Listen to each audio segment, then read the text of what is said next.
Rimba, yang terhormat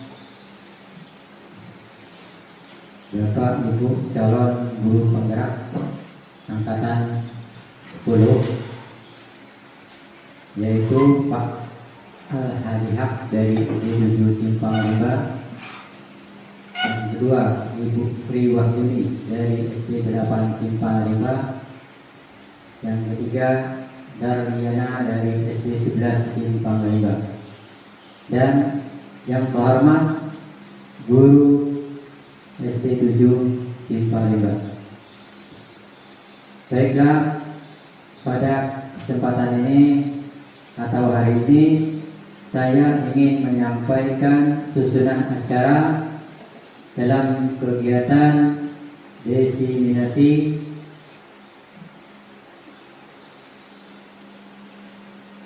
budaya positif di lingkungan sekolah. Sebelum kita mulai, alangkah baiknya kita bacakan dulu susunan acara. Yang pertama, pembukaan. Kedua, menyanyikan lagu Indonesia Raya.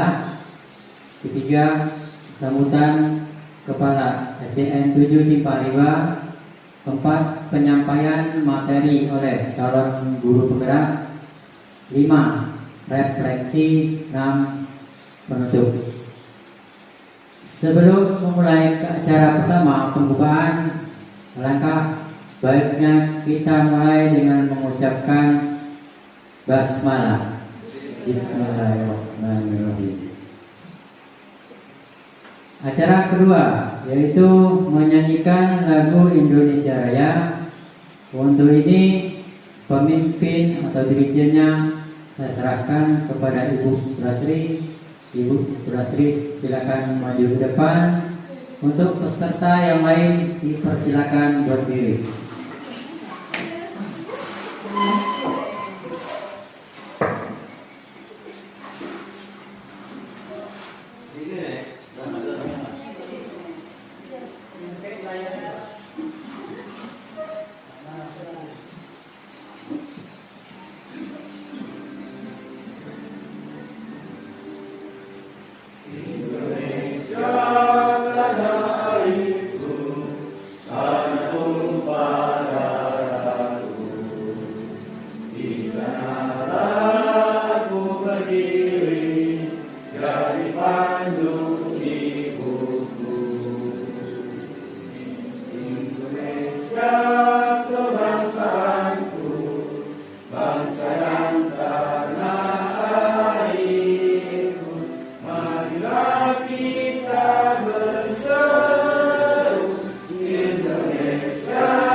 Untuk acara selanjutnya itu sambutan Kepala SD Negeri 7 Simpang Rimba. Untuk ini Ibu Suwarti SPDI, waktu dan tempatnya dipersilakan.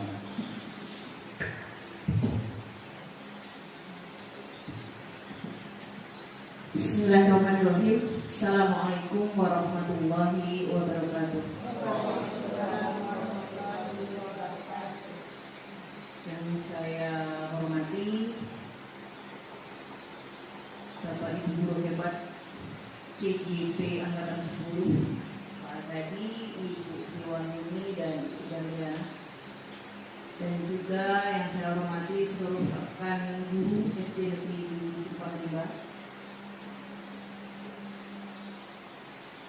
Alhamdulillah hari ini kita dapat dikasih kesempatan oleh Allah untuk berkumpul di ruangan Kombel kami di Darliana Fri. Ini adalah ruang komunitas belajar kami. Setiap kami mengadakan liburan Kombel di sini tempatnya.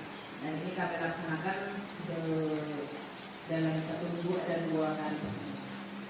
Mudah-mudahan kegiatan hari ini dalam kegiatan diseminasi budaya positif di lingkungan sekolah, kami selaku guru dapat memperoleh pencerahan dari guru-guru hebat kita.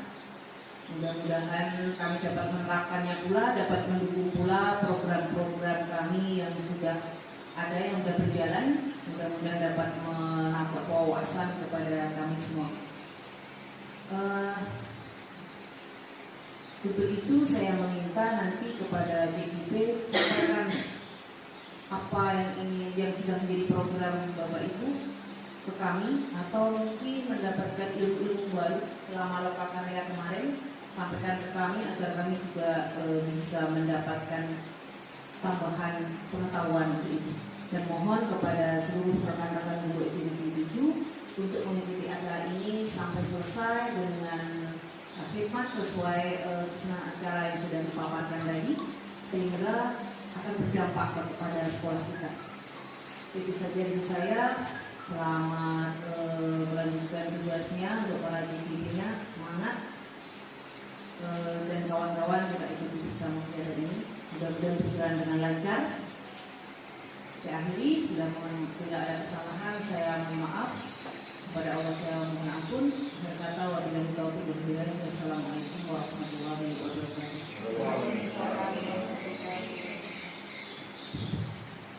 Terima kasih kepada Ibu Suwarti SPD yang telah menyampaikan sambutannya mengenai apa rencana dari CGP itu. Mudah-mudahan apa yang disampaikan Ibu kepala sekolah tadi kita bisa mengikuti acara ini sampai dengan selesai.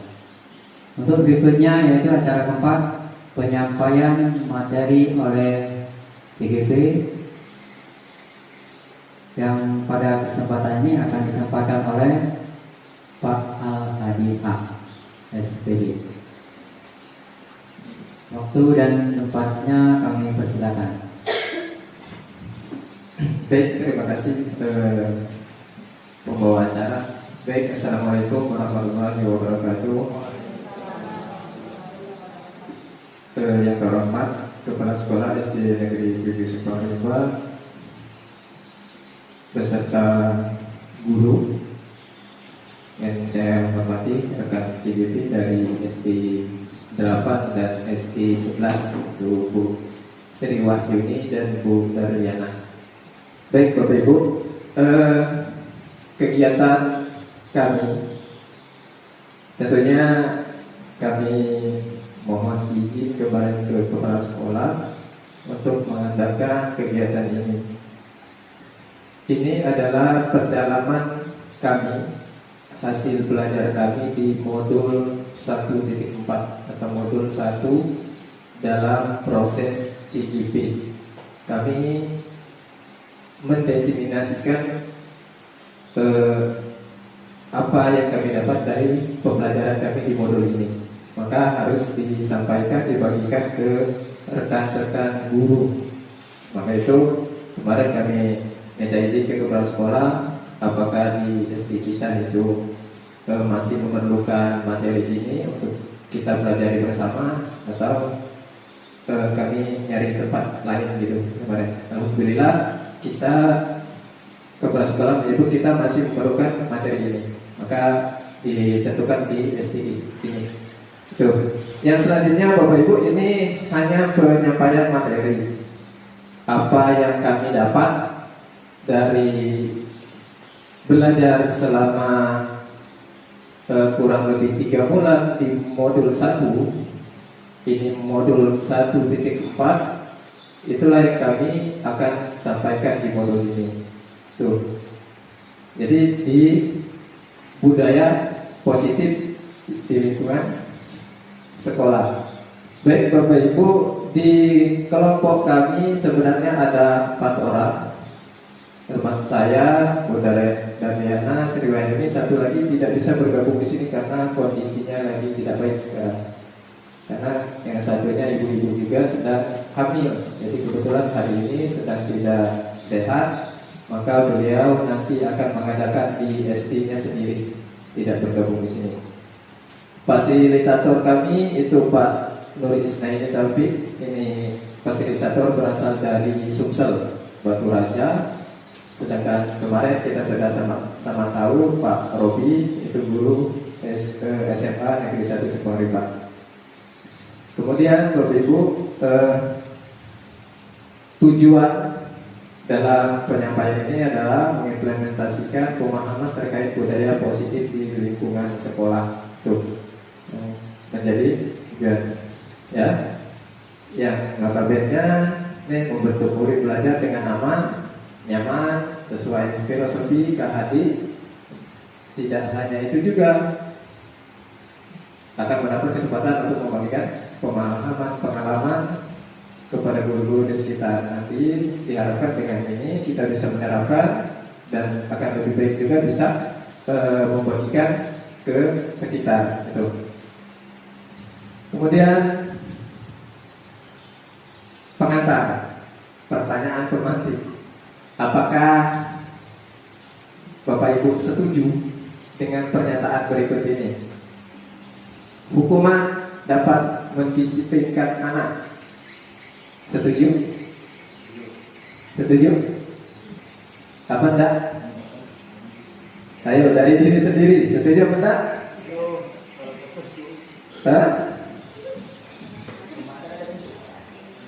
Yang kedua, memberikan hukuman dengan hal positif seperti membaca atau membersihkan halaman juga dapat meningkatkan disiplin anak.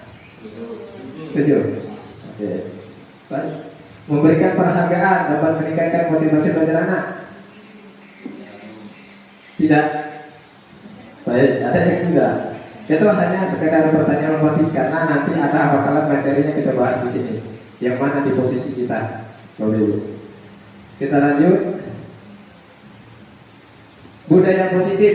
Definisinya, budaya positif adalah seperangkat nilai, norma, dan praktik yang mendukung dan mempromosikan lingkungan yang sehat, produktif, dan harmonis dalam suatu komunitas atau organisasi atau yang sekarang kita di sekolah.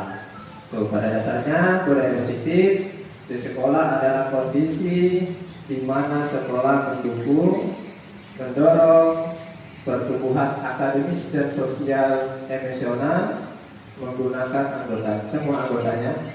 Ini dapat dicapai melalui berbagai cara seperti menciptakan lingkungan yang aman dan mendukung. Nih, Bapak Ibu, budaya positif itu ada 6 mesti kita lakukan untuk menciptakan budaya positif. Ada 6 untuk menciptakan lingkungan yang berbudaya positif. Yang pertama itu disiplin positif dan nilai-nilai kebajikan universal. Teori motivasi, nah tadi menyangkut pertanyaan pemantik, hukuman dan penghargaan, restitusi. Kemudian keyakinan kelas, kemarin kita di PM-nya mengambil keyakinan kelas ada di sini.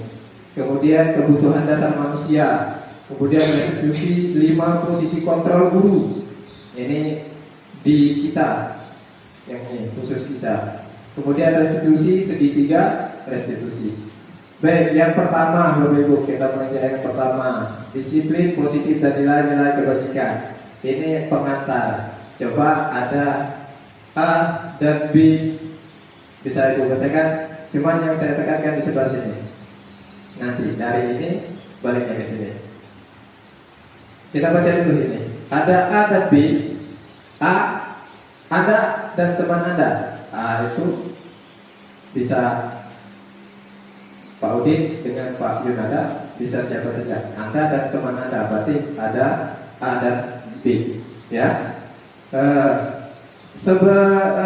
sobeklah secari kertas kecil. Boleh diikuti, sobeklah secari kertas kecil.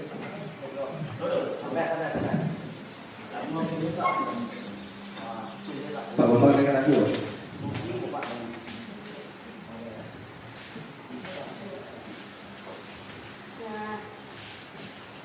Kecil, bukan kecil, besar. Jadi ikut aturan kecil. Ini kecil. Sama tidak?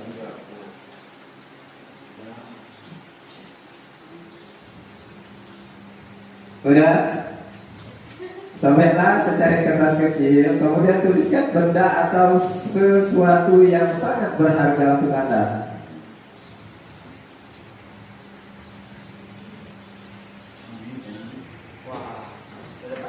Tulis sesuatu atau benda yang berharga di dalam tangan Anda, di dalam tangan Anda, di secari kertas.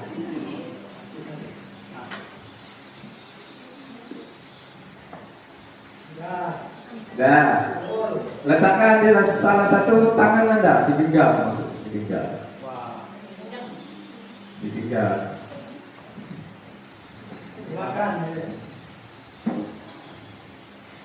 Kemudian buatlah sebuah kepala teman Anda si B. Oh, berarti harus dari pasangan dulu. Dari pasangan. Ibu satunya. Pak Yenara dengan Pak Bambang. Oke. Udah dapat pasangan? Coba Pak Bambang nih. Ayo Pak Bambang.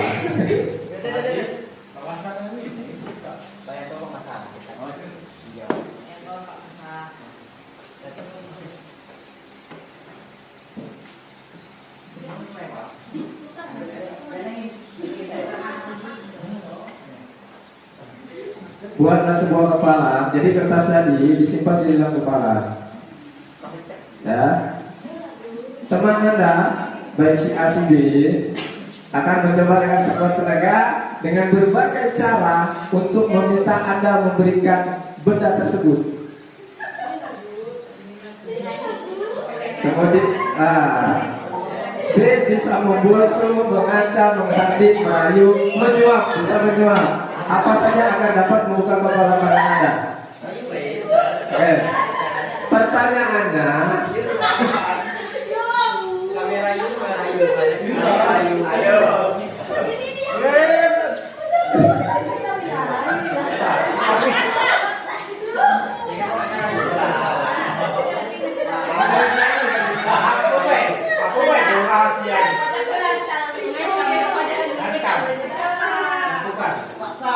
kita ke pertanyaan, apakah Anda atau B membuka kepala tangan Anda?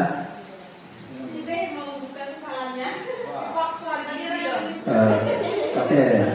Ada yang mau tapi terpaksa, ada yang dengan senang hati bisa memberikan. Nah, berbagai macam jawaban. Kemudian apakah Anda atau B menutup kepala tangan Anda? Nah, ada yang berusaha menutup, sama-sama menutup. Oke. Dalam kegiatan ini sesungguhnya siapa yang membuka kendali? Bapak Ibu? Diri sendiri. Kepala akan kita buka dengan kontrol kita sendiri. Kalau kita ingin buka, ya dibuka. Kalau tidak, dengan segala macam rayuan, bujukan, kita tidak akan melepas. Karena kontrol diri itu ada di diri sendiri, ya. Termasuk siswa, Bapak Ibu. Siswa juga ketika dia mau dirinya dikontrol, baru dia akan mengikuti apa kata gurunya. Ketika tidak, maka dia tidak akan mau. Sudah boleh duduk gitu. Nah, itu pelajaran dari tentang mengepal suatu barang yang berharga. Ketika kita berupaya menahan semua bujukan dari kawan-kawan, itu berarti diri kita tidak mau dikontrol oleh orang lain. Begitupun sebaliknya, ketika kita memberikan, berarti kita mau dikontrol oleh orang lain. Sama halnya dengan siswa. Ada sebagian siswa yang ketika dengan gini, tapi dia tidak nurut, berarti dia tidak mau dikontrol saat itu. Baik, kita lanjutkan. Miskonsepsi tentang teori kontrol. Yang pertama itu ilusi guru mengontrol murid. Bisa, jadi seolah-olah guru itu menganggap dia bisa mengontrol murid. Padahal teori kontrol tadi itu terletak pada diri orang sendiri, diri sendiri. Murid juga sama. Guru tidak bisa mengontrol murid kalau dia tidak memberikan kesempatan itu untuk dikontrol oleh seorang guru. Maka ada sebagian murid itu yang boleh kita sebutkan yang tidak nurut, boleh dikatakan saat itu, karena dia merasa dirinya nggak mau dikontrol saat itu. Begitupun sebaliknya. Tapi ada upaya tadi membujuk, merayu dan segala macam itu. Kemudian yang kedua, ilusi bahwa semua perbuatan positif, efektif dan bermanfaat. Itu juga miskonsepsi tentang kontrol. Jadi ilusi bahwa semua perbuatan itu positif atau efektif dan bermanfaat. Kemudian yang ketiga, ilusi bahwa kritik dan membuat orang merasa bersalah dapat menguatkan karakter. Pada dasarnya itu tidak tepat, ya. Kemudian juga yang berikutnya, ilusi bahwa orang dewasa memiliki hak untuk memaksa. Tidak. Seperti yang tadi di awal, diri sendiri adalah kontrol dirinya, tidak dikontrol oleh orang lain. Kemudian selanjutnya tentang teori kontrol. Kemarin kita kenal dengan stimulus respon. Ketika kita diberikan hujatan pasti marah, itu respon. Tapi teori kontrol tidak. Perbandingannya bisa kita lihat di tabel di depan. Realitas kebutuhan kita sama, tapi di kontrol tidak, kebutuhan kita berbeda. Kemudian semua orang melihat hal yang sama, tapi di teori kontrol sebaliknya. Setiap orang memiliki gambaran yang berbeda.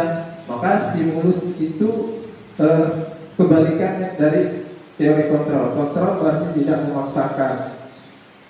Apa yang kita inginkan harus seperti yang kita inginkan. Padahal siswa punya pandangan yang berbeda. Tuh. Kita lanjut. Disiplin positif. Ini ternyata definisi disiplin positif. Kita bisa kemarin disiplin positif. Ini menurut Galsen. Disiplin berasal dari kata disiplina, yang artinya belajar.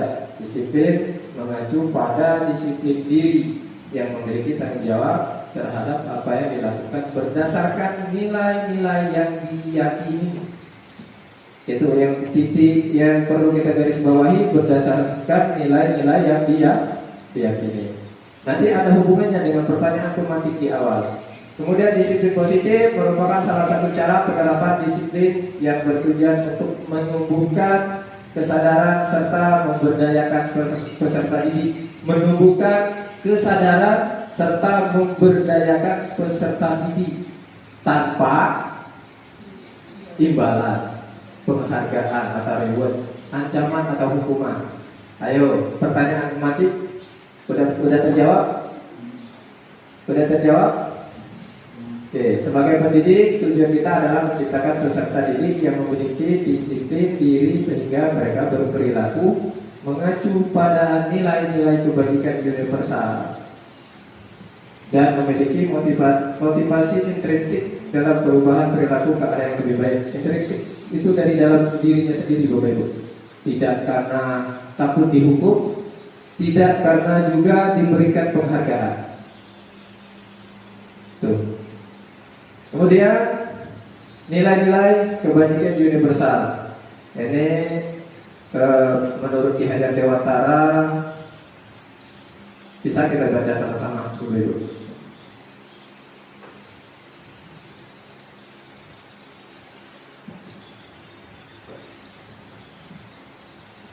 Ini nilai universal berdasarkan 6 institusi atau organisasi.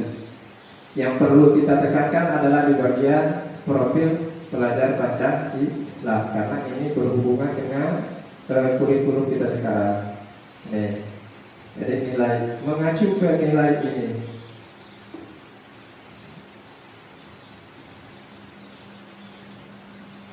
Ini udah memasuki materi yang kedua, yaitu tentang teori motivasi, hukuman, penghargaan, dan restitusi. Motivasi. Diana Gosen menyatakan 3 motivasi perilaku manusia. Yang pertama itu untuk menghindari ketidaknyamanan atau hukuman. Yang kedua, untuk mendapatkan imbalan tadi atau penghargaan dari orang lain. Yang ketiga, itu untuk menjadi orang yang mereka inginkan dan menghargai diri sendiri dengan nilai-nilai yang mereka percayai. Nah, ini nanti ada hubungannya dengan restitusi. Oh, betul. Keyakinan kelas ada hubungannya. Yang kita inginkan siswa kita itu di poin yang ketiga. Di poin yang ketiga. Ini tumbuh dari dalam diri peserta didik kita.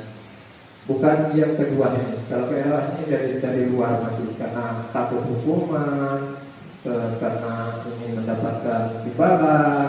Tapi kita nanti yang keyakinan kelas itu nanti ada hubungannya dengan keyakinan kelas yang nanti disampaikan oleh rekan saya.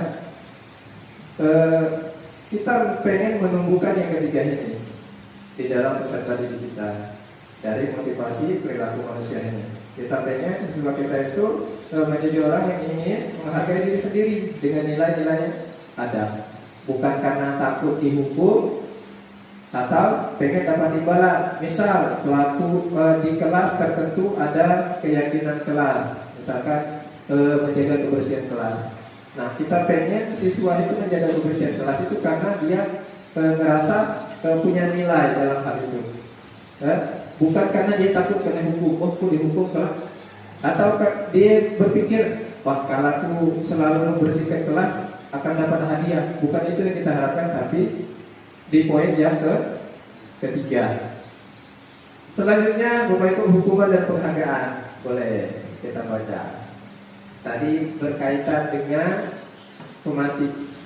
Tindakan terhadap suatu pelanggaran pada umumnya berbentuk hukuman atau konsekuensi.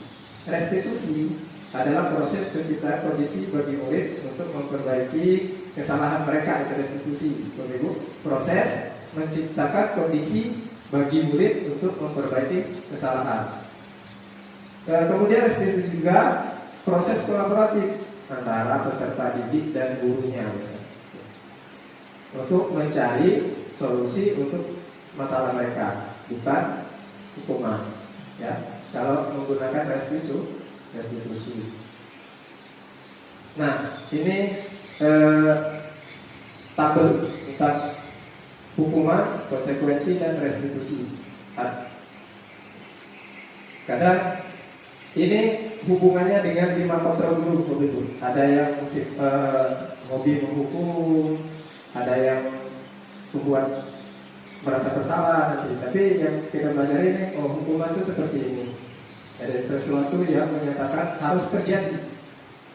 Ketika itu juga, hukuman. Kalau konsekuensi itu, intinya konsekuensi itu telah kita sepakati bersama anak. Misal dia melanggar sesuatu, akan ada konsekuensinya. Misal dia telah harus menulis sebanyak berapa lembar, dia udah tahu. Bedanya dengan hukuman adalah saat itu juga anak-anak nggak tahu. Ketika dia salah, dia langsung diberikan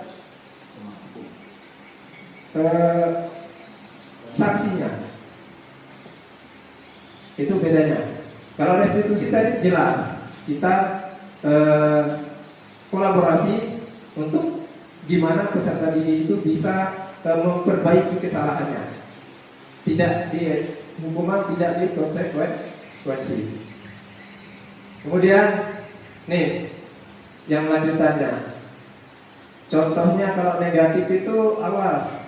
Kalau dilakukan lagi nanti awas kamu. Ini berupa ancaman, ya.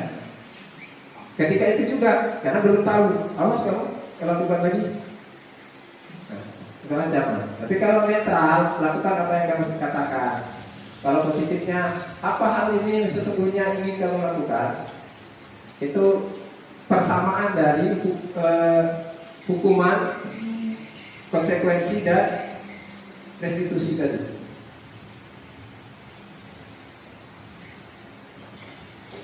Nih, definisi hukuman, konsekuensi dan definisi. Kalau konsekuensi hukuman itu berdasarkan bagian tersebut, berdebakan sebelumnya atau tabel sebelumnya, maka bisa disimpulkan bahwa hukuman bersifat tidak terencana.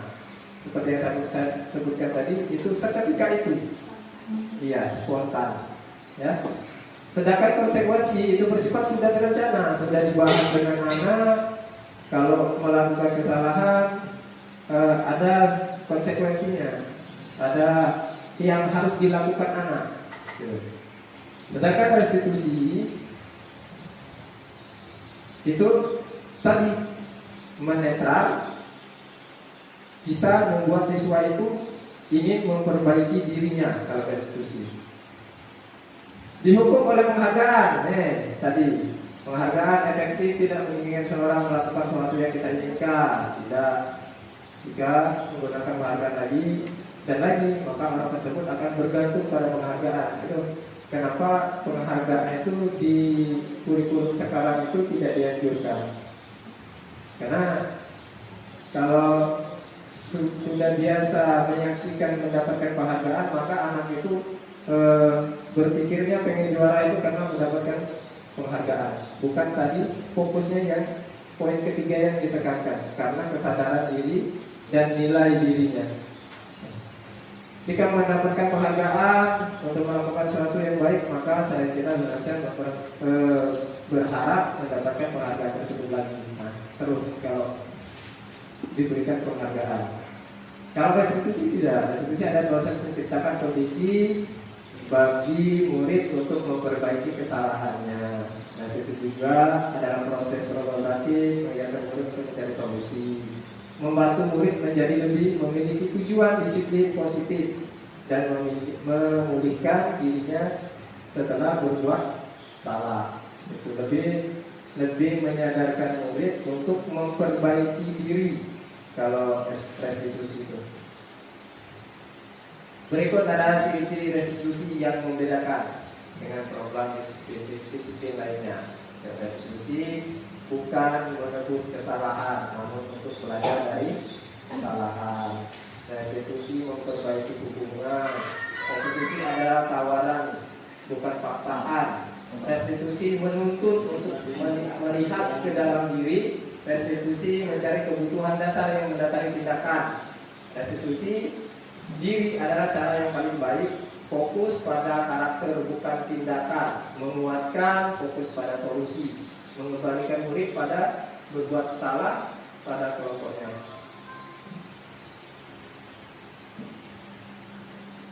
Oke, itu materi yang dua awal, Bapak Ibu. Kemudian yang selanjutnya akan disampaikan Bu Sri. Berapa Bu Sri di persilakan.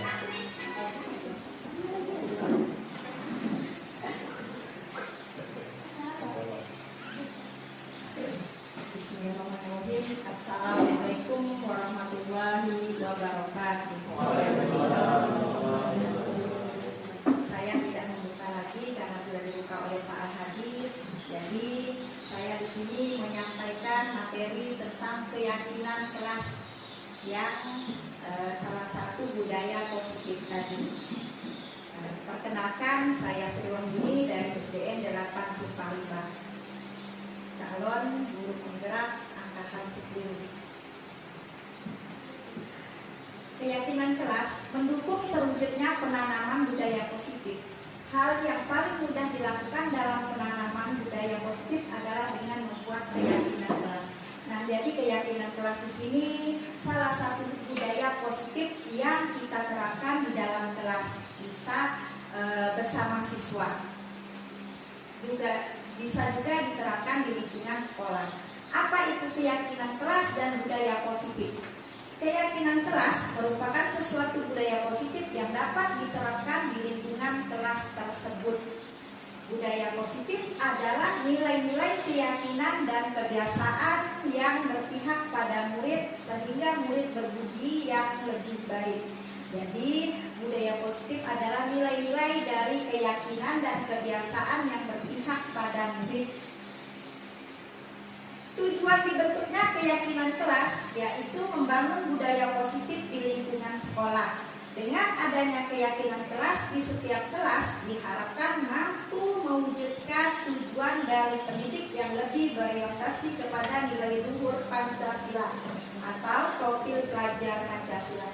Jadi untuk membangun budaya positif di sekolah harus mengacu ke nilai-nilai kebajikan dan nilai luhur Pancasila.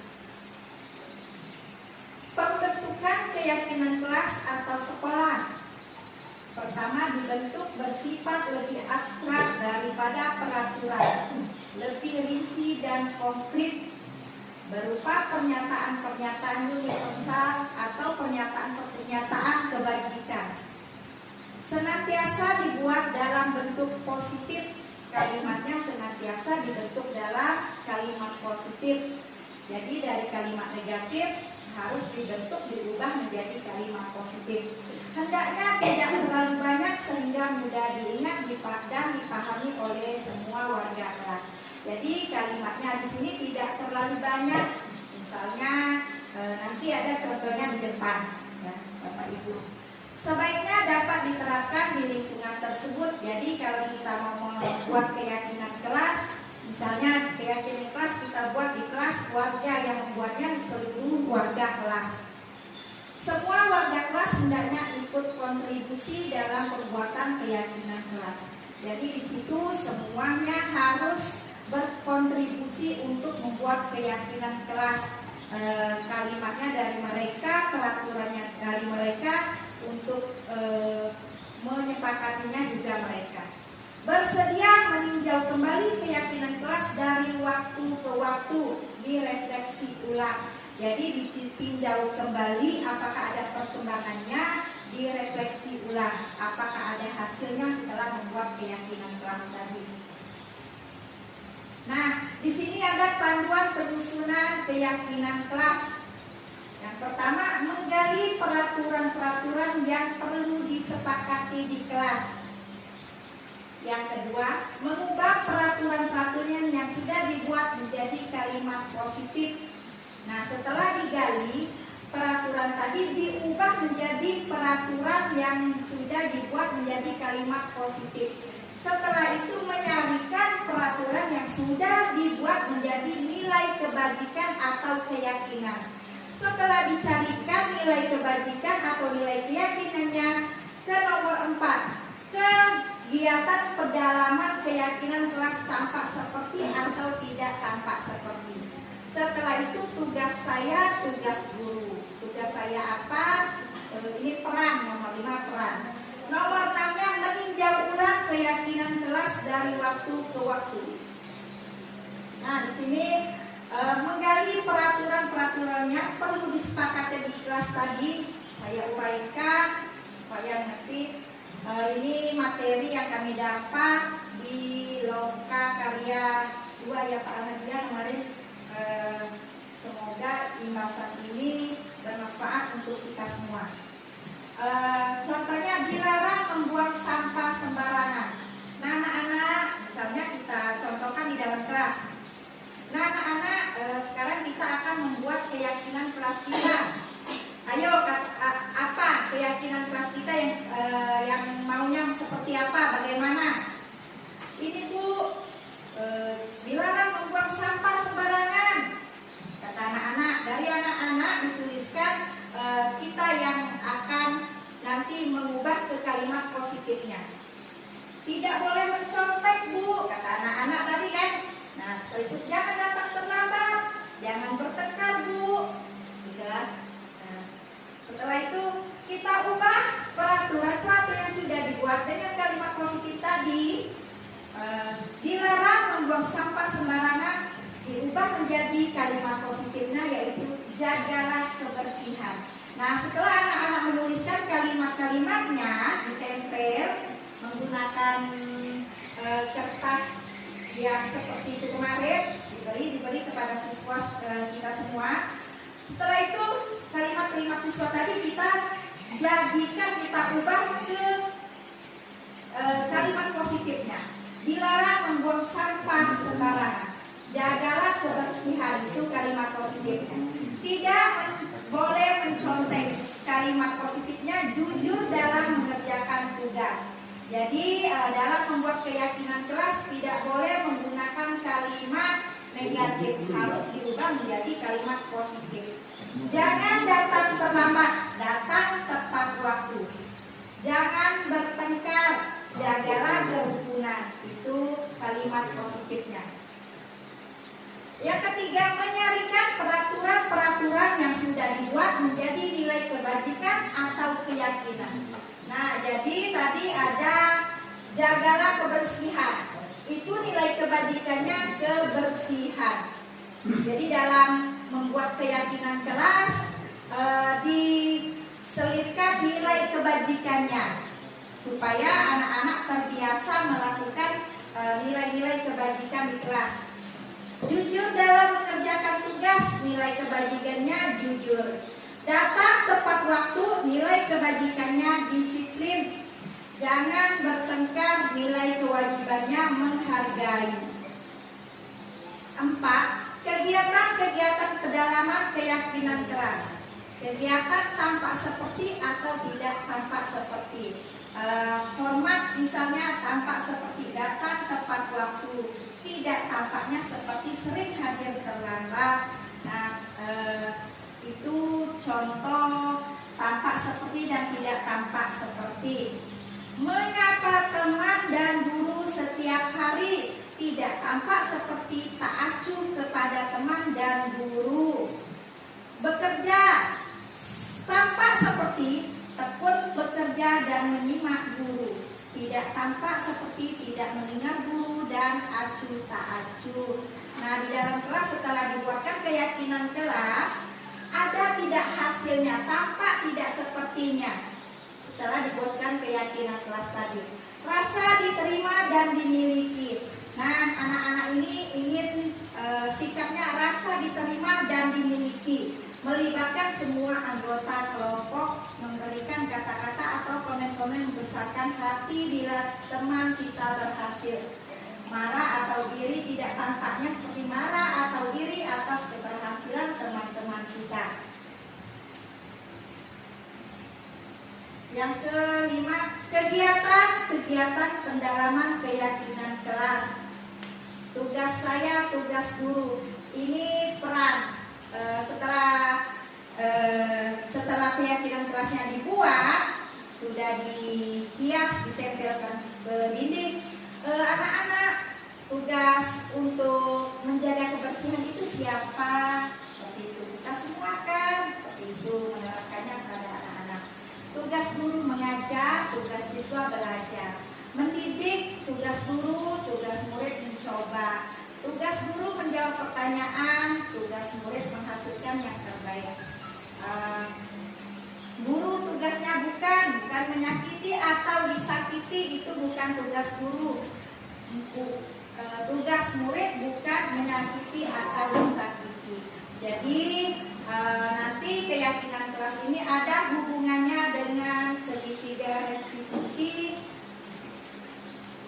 Setelah itu kena meninjau ulang keyakinan kelas dari waktu ke waktu.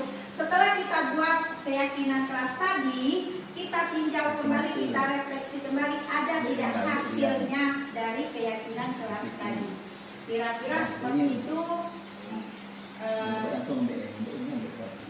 Semoga bisa diterapkan di kelas kita masing-masing atau di sekolah kita ya Bapak Ibu. Itulah tentang keyakinan kelas. Materi selanjutnya akan disampaikan oleh siapa lagi? Pak Al-Hadi. Ya, Pak Al-Hadi silakan.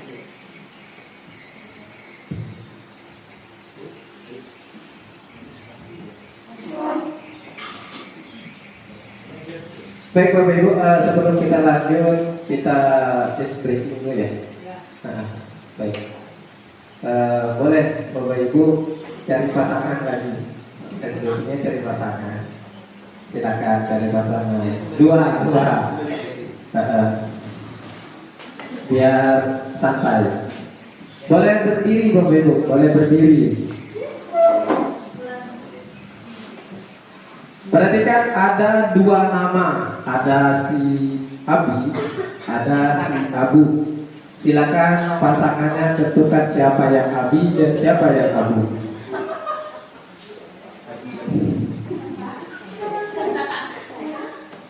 Beda? Ayo masak.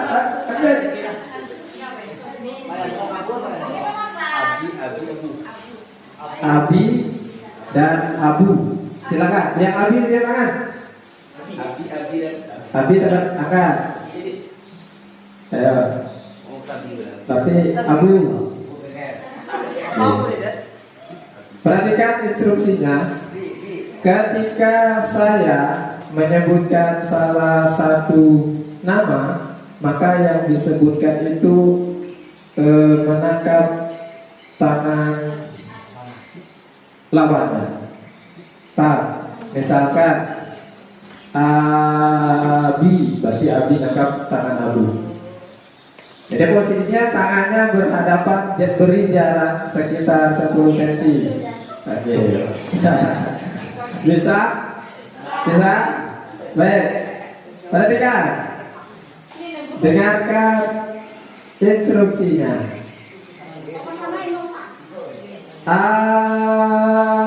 Siap belum? Aku. Gak ada. Enggak, tetap di situ. Ingat, yang Abah dan Abi di luar itu ya. Abi dan Abu. Yang disebut nangkap. Udah, fokus Abu. Ada yang berapa? Berapa? Sekali lagi ya. Siap.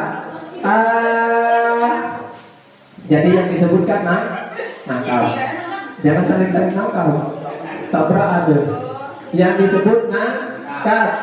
Abi.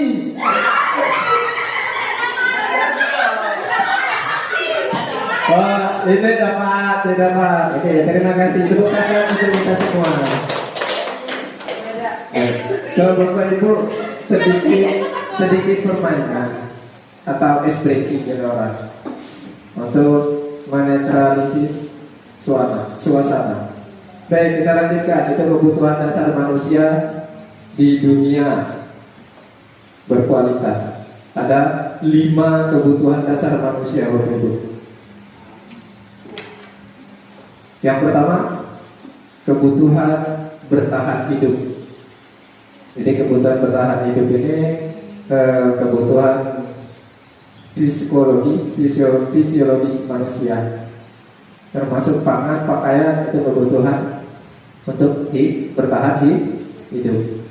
Kemudian kasih sayang dan rasa diterima. Kasih sayang dan rasa diterima. Jadi siswa kita perlu kita cari tahu ini kebutuhannya, karena ketika dia tidak menemukan salah satu kebutuhan ini, pasti anak-anak itu akan melakukan atau pengen mendapatkan itu di lingkungan sekolah jika tidak didapatkan di lingkungan rumahnya. Maka kita sebagai guru perlu mengetahui kebutuhan dasar murid kita. Nah, kemudian kesenangan itu ketika dia tidak bisa mendapatkan di lingkungan keluarganya, maka dia pengen dapat kesenangan itu di sekolah, khususnya di kelasnya, di gurunya. Maka kita perlu ketika anak ini misalkan selalu minta perhatian, berarti dia kurang diperhatikan di rumahnya, tidak ada rasa kesenangannya. Maka kita perlu memberikan rasa kesenangan itu. Kebebasan tidak selalu dilarang, termasuk kebebasan dulu. Kemudian penguasaan ini kebutuhan yang kelima tentang karakter murid itu sendiri. Jadi ketika dia merasa diawasi dan tidak diawasi, maka kondisi psikologisnya berbeda. Tuh. Ini kebutuhan 5 dasar manusia yang perlu kita pahami. Kalau mau dijabarkan ini panjang Bapak Ibu. Jadi saya buatkan seperti ini secara singkat. Namun untuk penjelasan, kalau mau dijelaskan materi yang sebanyak ini tidak akan selesai dalam 1 hari. Kami Loka Karya hanya materi keyakinan kelas saja 8 jam. Sebenarnya kalau mau disampaikan sebagai apa ya? Sebagai penerapan atau sebagai materi suatu workshop, maka ini dibagi satu-satu kegiatan. Tidak bisa di-handle dalam 6 kegiatan 1 kali pertemuan. Maka kami ambil seperti ini. Kemudian selanjutnya itu resolusi 5 kontrol guru. Bu Dardiana ya.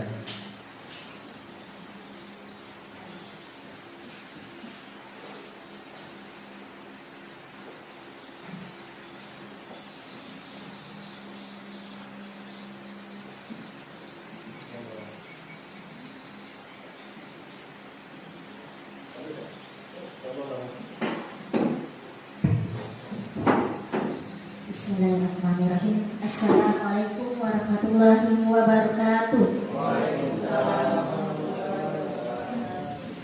Baik, saya akan memperkenalkan diri walaupun tadi sudah diperkenalkan. Nama saya Darmiana dari SD 11 Simpang 5, calon guru bergerak angkatan 10. Baiklah, di sini saya akan memaparkan materi kami lanjutan dari teman-teman tadi, yaitu tentang 5 posisi kontrol guru, di mana di sini terdapat 5 posisi kontrol guru yang disampaikan oleh Dr. William Gerson, berkesimpulan bahwa posisi kontrol guru itu ada 5, yaitu yang pertama penghukum, yang kedua sebagai pembuat terasa bersalah, kemudian teman, keempat pemantau, yang kelima manajer. Nah, di sini seorang guru bisa kita lakukan yang sering telah kita lakukan, yaitu sebagai penghukum, di mana seorang penghukum bisa menggunakan hukuman fisik maupun verbal. Seperti yang kita telah alami, kita pernah belajar, kita sering melakukan atau sering mengalami hukuman fisik ya sebelum perubahan kurikulum sekarang ini. Namun hal tersebut sudah dilarang untuk melakukan hukuman melalui fisik. Nah, ada 2 yang kita lakukan atau yang kita alami, yaitu hukuman fisik dan hukuman verbal. Biasanya orang yang melakukan hukuman melalui fisik maupun verbal ini harus menjalankan bahwa sekolah memerlukan sistem atau alat yang dapat lebih menekankan murid-murid lebih dalam lagi. Guru-guru yang menerapkan posisi penghukum biasanya menggunakan patuhi ya aturan kita. Awas, nah itu biasa kata-kata yang sering digunakan. Kamu selalu saja salah. Nah, kemudian biasanya selalu pasti, selalu. Nah, ada anak di kelas kita, misalnya dia nulisnya selalu terlambat dibandingkan dengan teman-temannya. Itu yang sering kita katakan. Kamu ini selalu terlambat nulis, selalu mengganggu teman. Nah, kata-kata itu adalah sebagai penghukum.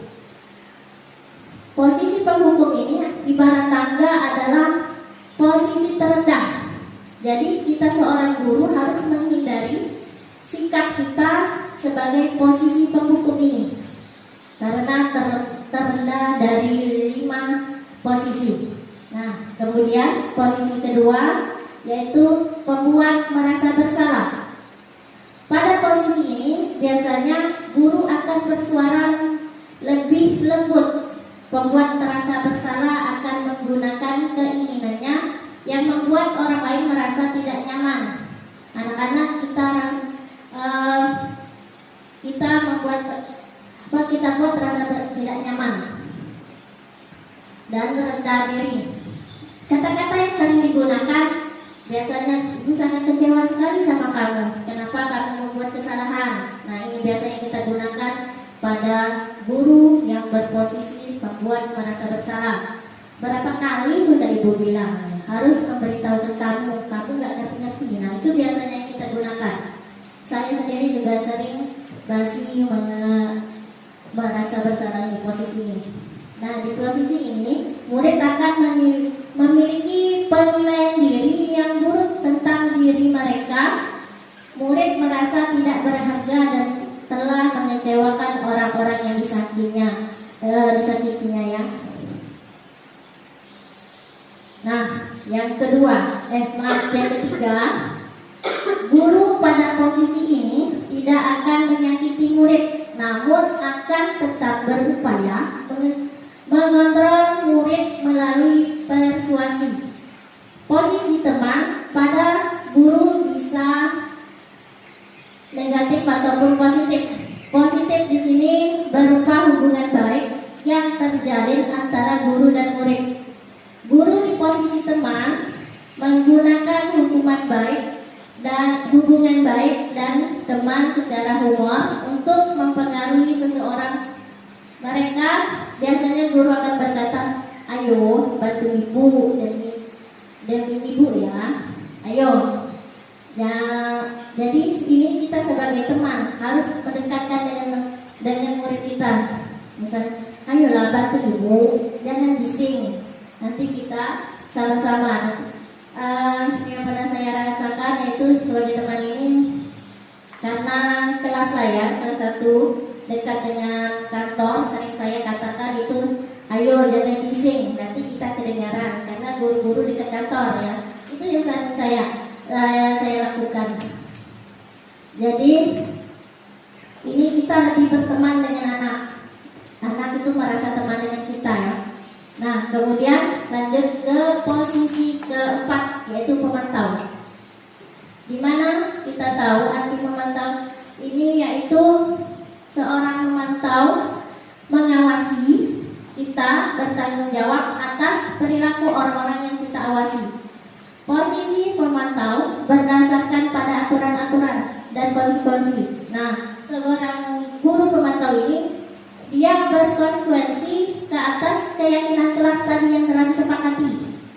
Misalnya, ayo apa yang kamu lakukan di kelas ini, kita harus sesuai dengan keyakinan kelas yang telah kita sepakati dan kita buati bersama-sama. Maka harus kita sepakati bersama-sama juga. Nah, seorang pemantau ini orangnya konsekuensi atas apa yang telah kita sepakati di keyakinan kelas. Biasanya kata-kata yang digunakan, apa yang telah kamu lakukan. Nah, itu kita menanyakan anak, ayo apa yang telah kamu lakukan. Kemudian sanksinya kamu tahu kan, apa yang telah kamu laksanakan atau kamu langgar tadi kamu lakukan. Seorang pemantau sangat mengandalkan perhitungan catatan data yang digunakan sebagai bukti atas perilaku. Jadi seorang pemantau guru ini diharapkan bisa konsekuensi terhadap keyakinan kelasnya yang telah dibuat bersama-sama. Lanjut yaitu posisi manajer. Seorang manajer ini adalah posisi yang tertinggi atau teratas, yang seharusnya posisi inilah yang kita miliki, yang harus kita yang ada di dalam yang kita tanamkan pada diri kita, seorang guru. Karena posisi ini adalah posisi di mana guru berbuat sesuatu bersama dengan murid, mempersilahkan murid mempertanggungjawabkan perilakunya. Jadi kita bersama-sama dengan murid untuk mengatasi permasalahan yang dilakukan anak siswa kita agar dapat menemukan solusi permasalahannya sendiri. Jadi bukan cuma guru yang melakukan solusi atas permasalahan itu melewati, dan nanti kita akan melanjut dengan materi kita yaitu namanya 3 restitusi ya. Nah, jadi ini seharusnya kita seorang guru harus idealnya harus memiliki posisi sebagai manajer. Biasanya kata-kata yang digunakan adalah apakah kamu meyakininya. Nah, jika kamu meyakininya, apakah kamu bersedia memperbaiki setiap kesalahan yang telah dilakukan anak tersebut. Jika kamu perbaiki, hal ini menunjukkan apa tentang dirimu. Apa rencananya kamu untuk memperbaiki hal ini? Tugas seorang manajer bukan untuk mengatur perilaku seseorang. Kita membimbing murid untuk dapat mengatur dirinya. Seorang manajer bukan memisahkan murid dari kelompoknya. Jadi kita harus sebagai manajer itu mengembalikan siswa ke posisi teman, agar dia tidak disisihkan dari teman yang lain. Murid yang ditangani belum siap diajak berdiskusi atau diundang melakukan restitusi. Namun perlu disadari, tujuan 5 posisi kontrol seorang guru adalah pencapaian posisi manajer ini, di mana posisi inilah murid dapat menemukan pribadi yang mandiri, mereka dan bertanggung jawab atas segala perilaku dan sikapnya, yang pada akhirnya menciptakan lingkungan yang positif dan nyaman. Mungkin itulah yang dapat saya sampaikan tentang 5 posisi kontrol guru.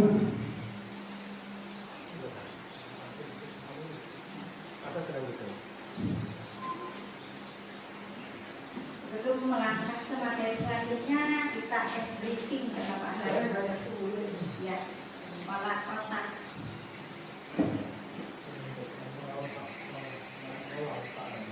Restitusi segitiga restitusi. Sebelum melangkah ke segitiga restitusi, ada briefing olah otak agar kita bisa konsentrasi. Ikuti dan ulangi kata saya. Ikuti dan ulangi kata saya. Bola, bola, bola. Bola, bola, bola. Tendang, tendang, tendang. Tendang, tendang, tendang. Bola, bola, bola. Bola, bola, bola. Tendang, tendang, tendang. Tendang, tendang, tendang. Ada berapa bola? Ada berapa bola? Pertanyaannya itu. Ikuti dan ulangi. Tendang, tendang, tendang. Tendang, tendang, tendang. Bola, bola, bola. Bola, bola, bola. Tendang, tendang, tendang. Tendang, tendang, tendang. Bola, bola, bola. Bola, bola, bola. Ada berapa tendang? Ada berapa tendang? Oke, semuanya sudah konsentrasi. Tidak ada yang menghitung bola dan tendangnya. Semua mengikuti dan mengulang. Hebat sekali. Tepuk tangan untuk kita semua.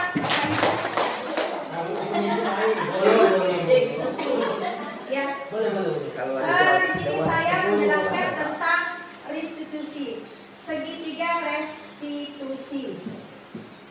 Nah, restitusi menurut Dian Gozen dalam buku restitusi yaitu tahapan untuk memudahkan para guru dan orang tua dalam melakukan proses menyiapkan anak untuk melakukan restitusi bernama segitiga restitusi. Dalam prosesnya ada 3 tahapan yang kita langkahnya ada 3, yaitu menstabilkan identitas. Tadi berkaitan erat dengan posisi 5 kontrol di segitiga restitusi ini ya Bapak Ibu. Langkah pertama yaitu menstabilkan identitas. Langkah kedua validasi tindakan yang salah. Yang ketiga, menanyakan keyakinan. Di ujung nanti ada sebuah video beserta contohnya. Teori kontrol, kita menstabilitas identitas tadi, teori kontrolnya kita semua akan melakukan hal yang bisa kita lakukan. Validasi tindakan yang salah, semua perilaku memiliki alasan. Menanyakan keyakinan, nah di sini berkaitan erat dengan keyakinan kelas yang saya jelaskan tadi Bapak Ibu. Kita semua memiliki motivasi intern. Nah, ini segitiga studi saya ini di validasi tindakan yang salah, ada kamu tentu punya alasan mengapa melakukan itu, ada muncul pertanyaan itu. Jadi kita nanti menangani siswa-siswa yang bermasalah di kelas kita menggunakan segitiga restitusi tadi, kaitannya erat sama 5 posisi guru dengan kontrol manajer tadi. Manajer. Di sini dengan kita mempraktekkan segitiga restitusi, kita sudah menjadi seorang manajer. Bukan lagi penghukum, bukan lagi pemantau, dan bukan lagi seorang teman. Penghukum di posisi 5 kontrol tadi, posisi hukumannya boleh kita pakai, tetapi dalam keadaan terdesak, Bapak Ibu ya. Jadi dengan mempraktekkan segitiga restitusi tadi, kita sudah bersikap menjadi seorang manajer kepada siswa kita, tidak memojokkan dan menyadarkan apa yang seharusnya dilakukan oleh siswa kita. Di sini di validasi tindakan yang salah tadi, ada kamu tentu punya alasan mengapa melakukan itu. Tanya kepada siswanya, adakah cara yang lebih efektif untuk mendapatkan apa yang kamu butuhkan? Itu ada di validasi tindakan yang salah. Menstabilkan identitas. Setiap orang pasti pernah melakukan kesalahan. Seperti itu. Kamu bukan satu-satunya yang pernah melakukan. Kalau di menstabilitas identitas, ibu juga pernah melakukan kesalahan. Seperti itu kalau kita dengan siswa tadi. Juga menanyakan keyakinan kelas. Nah, kita kemarin sudah membuat keyakinan kelas. Kira-kira perbuatan kamu ini berkenaan enggak dengan keyakinan kelas yang sudah kita buatkan tadi? Seperti itu kira-kira ya Bapak Ibu, cara mempraktikkan segitiga restitusinya. Segitiga restitusi adalah sebuah pendekatan dalam disiplin positif yang bertujuan untuk mengatasi negatif dengan cara yang konstruktif. Jadi dalam segitiga restitusi ini hubungan yang rusak dan mengembalikan keseimbangan dalam lingkungan belajar. Menerapkan segitiga restitusi melibatkan 3 langkah tadi, yaitu langkahnya validasi tindakan yang salah, menstabilitas identitas, dan menanyakan keyakinan kelas. Nah, di sini ada contoh segitiga restitusi. Contoh ini tugas kami di demonstrasi 1.4 ya Pak Al-Hadiah, yang sudah dinilai oleh Pak Kasil dan Pak pengajar praktik. Jadi inilah apa adanya waktu kami menerapkan atau merekam video segitiga restitusi itu benar-benar terjadi di kelas saya. Itu ada 2 video waktu itu. Anak-anak kita kan sering melakukan kesalahan-kesalahan di kelas. Jadi dengan adanya segitiga restitusi ini kita mengembalikan kesadarannya apa yang sudah diperbuatkannya, dan mengembalikan dia ke posisi semulanya, tidak memojokkan dia dan tidak menyalahkan dia.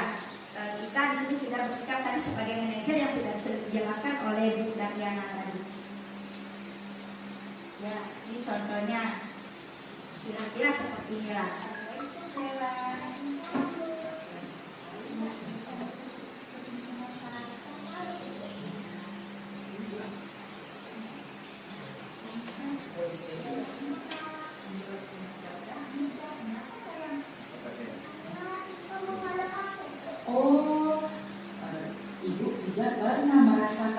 pintu, merasa kesal, merasa jenuh dengan memahami Bu. Ini dipraktekkan dengan anak kelas 1 saja. Jadi mohon pertanyaan tadi berkenaan tak dengan keyakinan kelas yang sudah kita buat. Ya, apa kira-kira keyakinan kelas kita sayang? Harus saling sayang dan mencintai. Iya, Bella anak hebat. Bella, perbuatan Bella tadi kira-kira bersedia nggak Bella tidak mengulanginya lagi? Bersedia. Jadi nanti apa yang harus Bella lakukan sayang? Minta maaf sama. Minta maaf sama Ipa. Jadi nanti kita sama-sama minta maaf sama Ipa ya nak ya. Anak Bella ya, silakan istirahat dulu Bella. Kasus di sini Bella ini mendobrak meja, dia marah-marah dan tidak menerima olokan teman-temannya. Jadi saya panggil untuk menyadarkan dia apa yang sudah dia lakukan itu salah. Nah, kira-kira itulah penjelasan pemaparan dari kami. Kalau ada yang salah, ada yang kerja, mohon maaf. Terima kasih. Terima kasih Bu, Bapak Ibu semua atas waktu dan kesempatannya.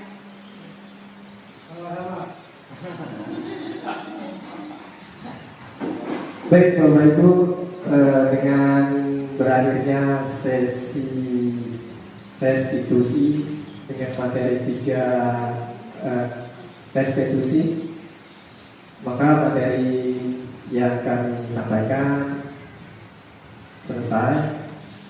Namun yang perlu kita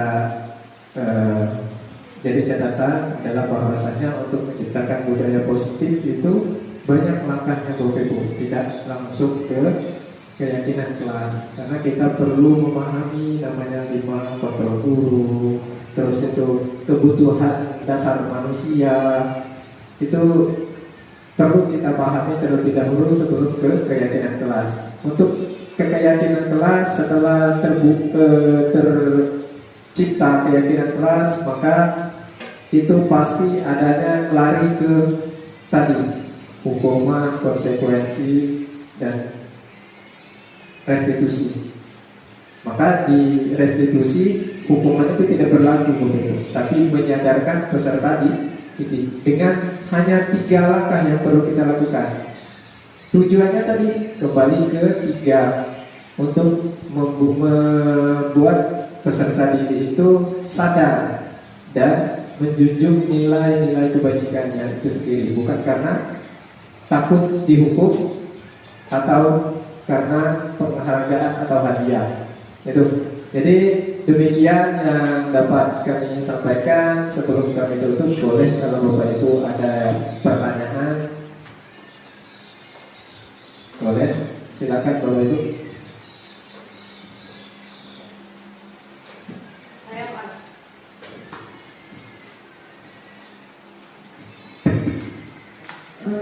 Yang saya tanyakan,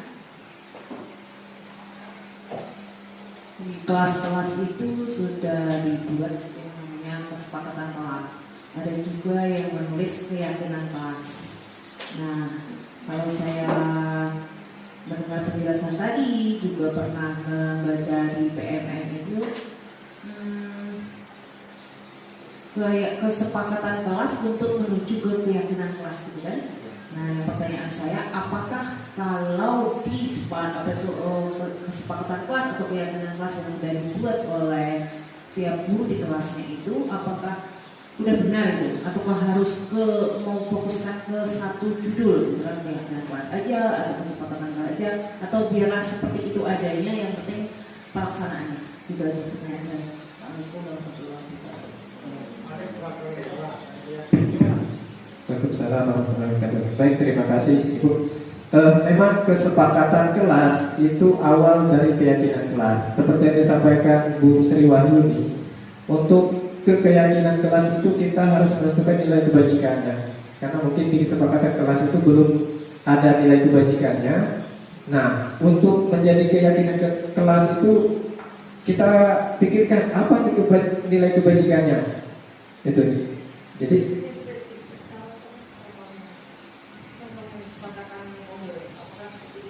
Sampai konten yang sangat maaf itu kita coba lihat. Apakah seperti itu belum atau gimana? Kita model dari kelas seperti itu.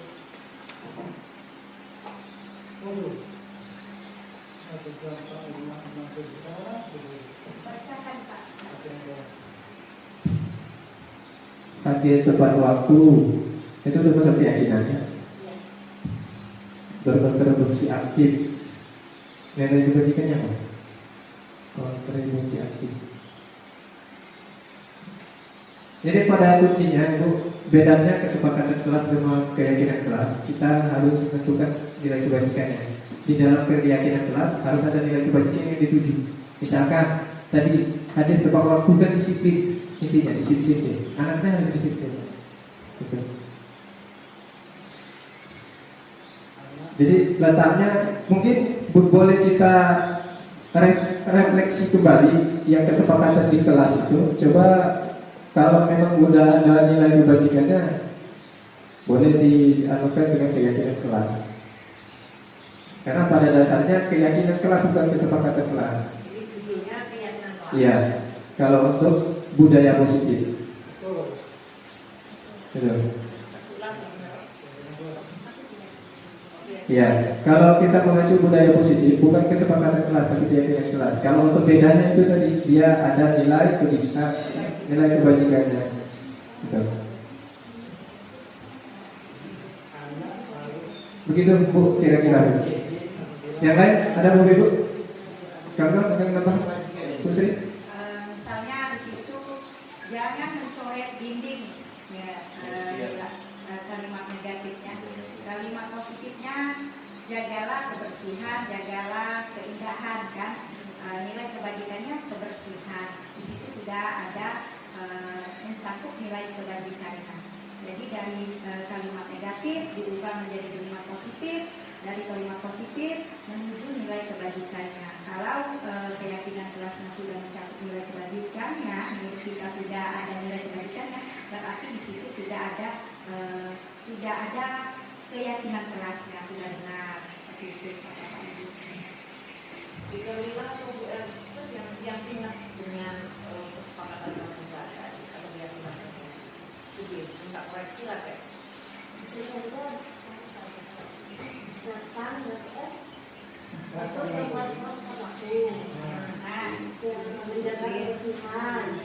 Kebersihan, jagalah kebersihan.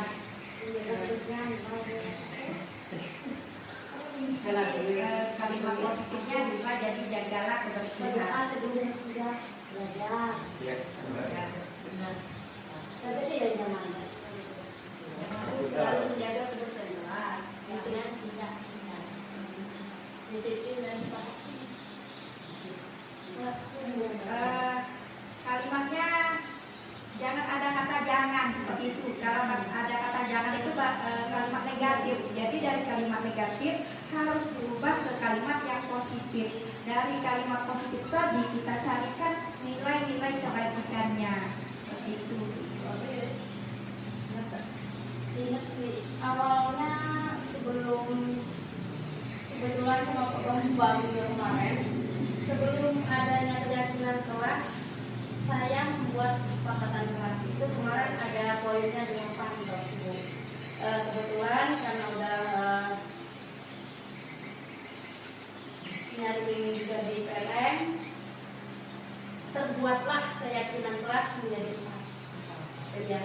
Awalnya kemarin ada kata-kata jangan membuang sampah pada jangan membuang sampah sembarangan, terus tidak boleh datang terlambat, kemudian tidak boleh merusak kelas. Itu kan kalimat negatif semua. Nah, sudah dijadikan kalimat positif, jagalah kebersihan kelas,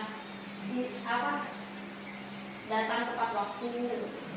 Sudah intinya dari ke-8 tadi sudah diakumulasikan jadi keyakinan kelas Dan positif kalimat. Dengan membuat keyakinan kelas ini anak-anak anak-anak siswa kita yang kita libatkan Bapak Ibu semuanya ya. Jadi di situ mereka juga berperan untuk membuat kesepakatan apa yang kita buatkan. Jadi menulis anak-anak kelas 1 juga saya juga bisa menulis. Ayo kita tidak boleh itu Bu bertengkar Bu. Jadi tidak boleh bertengkar. Nanti kita ubah menjadi kalimat positifnya. Menjaga kerukunan kelas. Nilai kebajikannya kerukunan tadi dijelaskan seperti itu. Terima kasih Bu. Ada Bu. Ya, silakan Pak.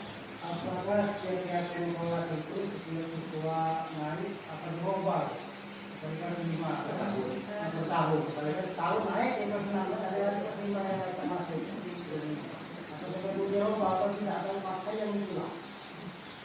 Apa yang perlu kita ubah?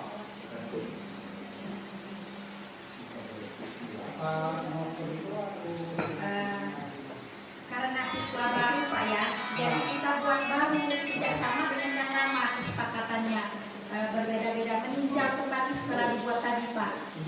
Ya, karena siswanya baru naik kelas 6, kesepakatan itu tidak terpakai lagi, yang itu milik mereka yang lama. Jadi kesepakatan yang baru ini kita buat ulang lagi, apa kehendak mereka, apa yang mau di mereka. Jadi supaya kelas itu merasa aman, mereka sendiri yang mengendalikannya. Oh, kami sudah membuat, nanti mereka akan berasa Pak kalau membuat baru. Oh, kemarin kami sudah membuat kesepakatan kelas dengan Bapak bahwa tidak boleh membuang sampah sembarangan, harus membuang sampah pada tempatnya, seperti itu, menjaga kebersihan tadi Pak. Saya tambahkan Pak, paling tidak setiap anak itu kita bikin keyakinan kelas itu 1 tahun sekali atau di awal semester. Nah, kalau paling banyak itu 2 semester. Jadi anak-anak itu ingat lagi apa yang disepakatinya. Dan bila perlu dibikin kesepakatan itu berupa tanda tangan. Jadi anak lebih kuat lagi, oh ya saya sudah melakukan hal tersebut. Jadi intinya kesepakatan kelas itu anak itu ingat supaya tidak melakukan hal-hal yang telah disepakati. Sebelumnya Pak, terima kasih Bapak. Baik, Bapak Ibu. Terkait dengan keyakinan kelas, karena di sini saya lihat semua yang kelas sudah punya ada yang memiliki kesepakatan kelas, ada keyakinan kelas yang intinya sama. Berarti itu sudah berjalan, namun perlu ditinjau anak-anak itu melaksanakan tidaknya. Makanya perlunya ada segitiga restitusi. Ketika ada yang melanggar, kita panggil, lakukan segitiga restitusi. Untuk apa? Menyadarkan anak itu yang melanggar keyakinan kelasnya, supaya itu berjalan. Jangan sekedar keyakinan kelas itu hiasan dinding belakang, gitu. Jadi ketika sudah dibuat, kita perlu simak. Kalau memang salah satu dari sekian keyakinan kelas Bapak Ibu buat, selalu ada yang melanggar, perlu kita tinjau ulang. Kenapa ini dilanggar? Perlu tidak ini dimasukkan lagi? Atau sebaliknya, kalau memang sudah sempurna, anak-anak itu udah sadar menyadarinya dan terus melakukannya dengan keinginan sendiri dan nilai-nilai kebajikan yang dia punya, boleh itu juga perlu ditinjau, perlu tidak lagi yang ini atau dirubah. Maka itu bukan sepanjang ketempel itu berlaku, tidak, maka perlu peninjauan ulang, apalagi kenaikan kelas, karena dengan siswa yang berbeda, dengan guru yang berbeda, pasti akan berbeda anak-anak itu dalam menuliskan pengen kelasnya seperti apa, tujuannya pengen kelasnya itu seperti apa, inti dari keyakinan kelas itu, gitu. Jadi bagus di sini udah ada keyakinan kelasnya, tinggal tadi dalam penerapannya supaya kita mendapatkan siswa itu menyadari dan menghargai nilai-nilai yang ada, gitu. Ada lagi Bapak Ibu?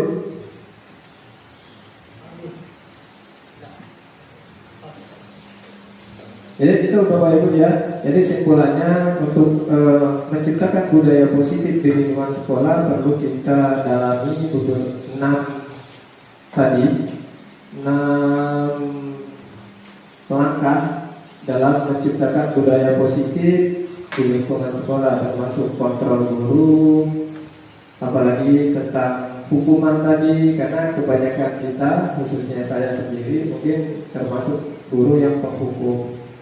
Jadi itu perlu kita perbaiki kalau kita mau menuju suasana budaya positif di lingkungan sekolah. Nah, kebutuhan dasar manusia, 5 posisi kontrol guru. Nah, berkaitan 5 posisi kontrol guru, Bapak Ibu, yang paling baik itu telah dijelaskan kalau tadi kita sebagai manajer. Kalau tidak mampu sebagai manajer, itu sebagai pemantau yang baiknya.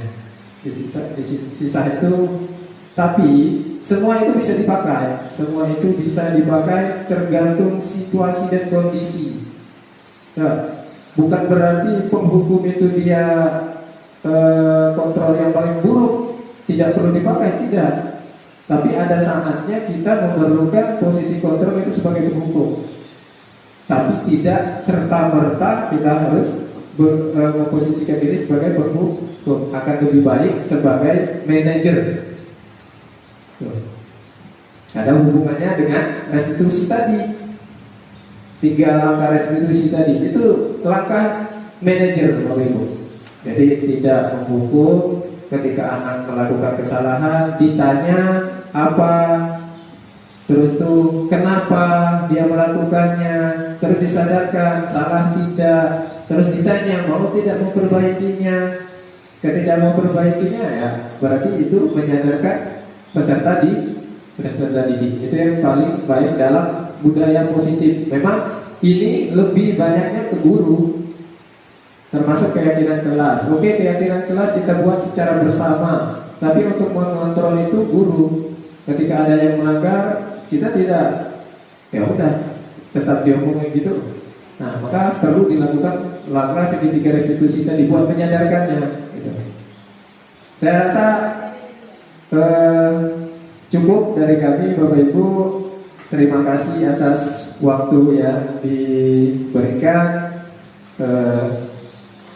Itulah yang dapat kami sampaikan. Semoga bermanfaat bagi kita semua. Saya sebagai materi dan rekan-rekan mengucapkan banyak terima kasih kepada Bapak Ibu. Kami akhiri. Bila itu berjaya. Wassalamualaikum warahmatullahi wabarakatuh.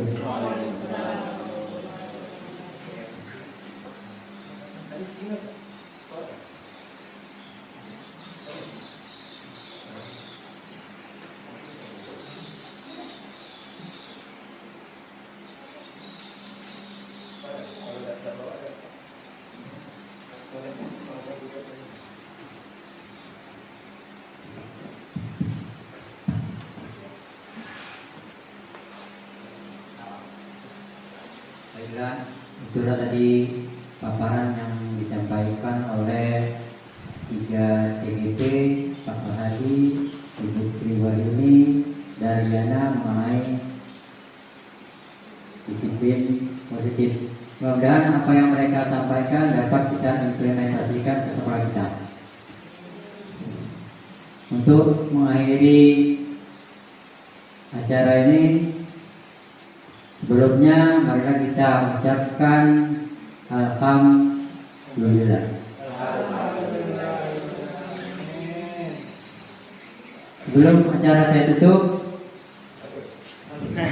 terlebih dulu saya mohon maaf jikalau ada kata saya yang salah, dan kepada Allah saya mohon ampun. Saya akhiri. Wassalamualaikum warahmatullahi wabarakatuh.